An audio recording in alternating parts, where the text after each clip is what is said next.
Welcome. If you want to create folders on the home screen in MEDIATEK KT107, at the first you have to click and hold for one of icon and then drag it for another icon, just like that. As you can see, the folder was created. Right now we can add here other icons.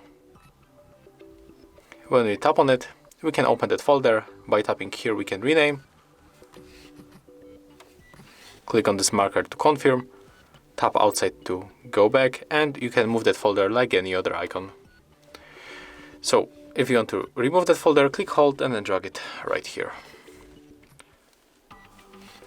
And as you can see, that's it.